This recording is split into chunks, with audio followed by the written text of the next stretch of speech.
Howdy Rock Buds, it's Papa. Hope you guys are doing well today. Got something fun in store for you. Today we're going to talk about the geology and the plate tectonics associated with the lost continent of Atlantis. We're going to find out where this myth of Atlantis, the lost continent, came from. We're going to look at the place on our planet that is most likely the origin for the myth, and we're going to investigate the plate tectonics activities that gave rise to this idea. And of course, if you find this video interesting and educational, please subscribe. It helps me immensely. And thank you to all my wonderful, excellent rock buddies who have subscribed so far. So here we go. Atlantis, the lost continent. The first time the legend of Atlantis is mentioned in the history of mankind was in 360 BC by the Greek philosopher Plato. And this is what Plato said about Atlantis.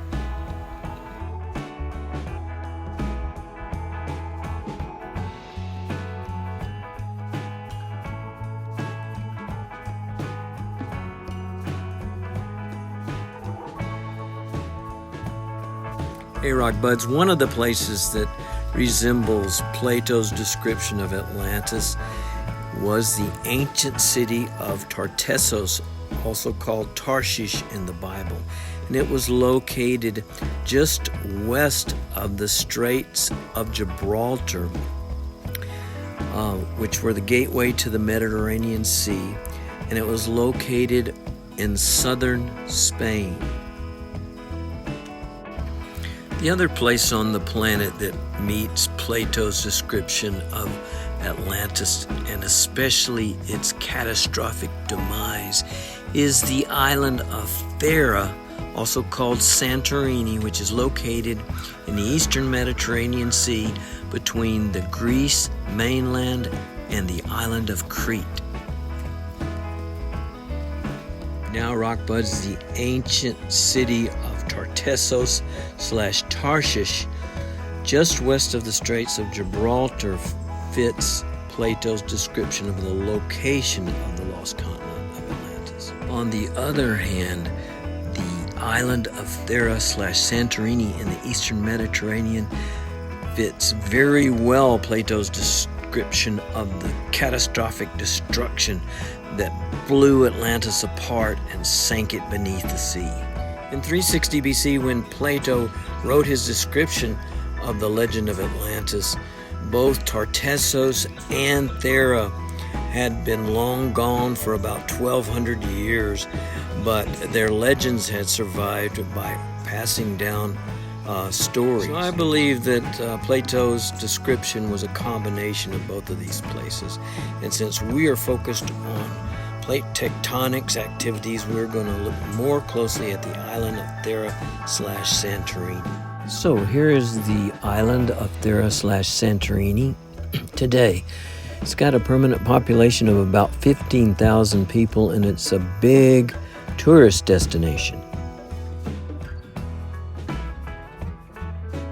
And you can tell by these images that the towns on this island are built on top of a huge, gigantic pile of volcanic ash.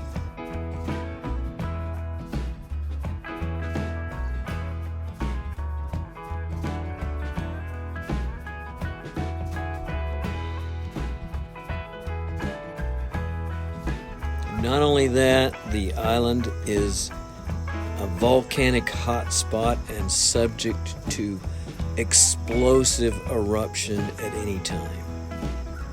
But let's go back into the past and see if we can make the connection between this island and Atlantis. Between 3000 BC and 1550 BC, Thera and Crete were both home to a very advanced civilization called the Minoans. Minoans had become super rich from trading in many items, especially copper and tin, the main components of bronze, and this was the Bronze Age. They had built cities full of highly decorated homes that were 2, 3, and 4 stories high, as well as sophisticated and beautiful palaces. Their homes had water supplies and sewage systems that were thousands of years ahead of the rest of the world. The island in the center of this ancient caldera was a bustling port city. Then in about 1550 BC, the Santorini volcano erupted massively and violently. The eruption had been preceded by numerous earthquakes, and when it did erupt, it was the largest volcanic eruption and explosion in the history of recorded mankind.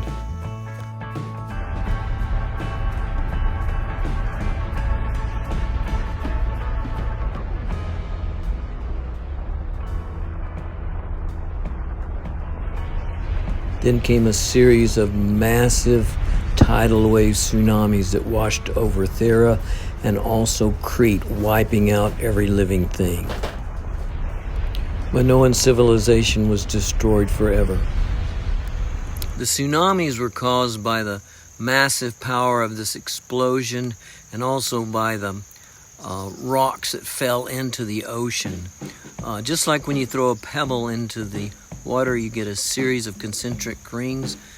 It's the same thing. You get a series of tsunamis in this way. Later, archaeologists found the remains of one of the Theran cities called Crete, buried under 200 feet of volcanic ash.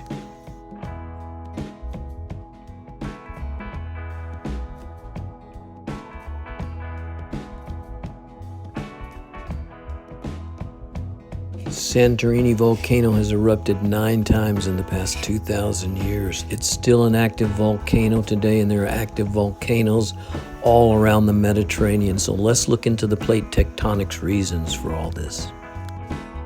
This is the way the world looked around 300 million years ago. This is the supercontinent Pangaea. And Pangaea is about to rift apart. This super cool animation shows how the continents were moving around as Pangaea rifted apart. You can easily see how Africa is moving up toward Europe and closing this big sea.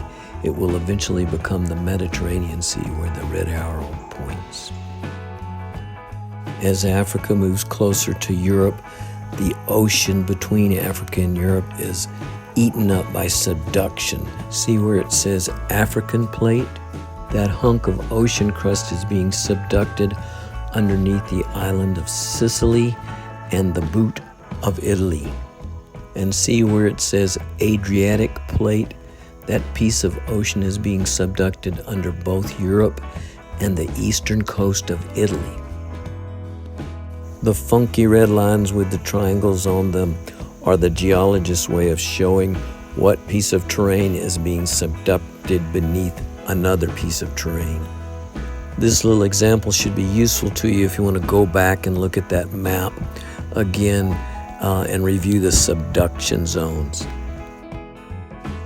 In Rock Buds, you and I both know that subduction gives rise to chains of volcanic mountains that explode and erupt millions and billions of tons of volcanic ash and lava and destroy everything in their path for hundreds of miles around. All this volcanic eruptions, earthquakes, and tsunamis occurred all around the Mediterranean during the Bronze Age. The area around the Mediterranean Sea was the heart of civilization at that time, and so all this volcanic activity devastated civilization and caused the collapse of the Bronze Age. The intricate trade routes and trade associations that spanned the Mediterranean and made the Bronze Age civilization work collapsed, and the world dropped into a dark age. Ships full of starving, roving renegades called the Sea Peoples came to ports all around the Mediterranean, including Egypt, wreaking havoc and taking control of these areas. Interestingly enough, the story about how Moses led the Israelites out of Egypt and the plagues of Egypt happened at this same time, and many people believe that these plagues were associated with the volcanic upheaval in the area. Okay, rock buds, so there you have it. The story of Atlantis and how all the plate tectonics disruption in the area destroyed it and brought an end to the Bronze Age. Hope this was helpful and educational. If so, please subscribe. And this is Papa saying to all my most excellent rock buddies, have a great day and happy rock hunting. Papa out.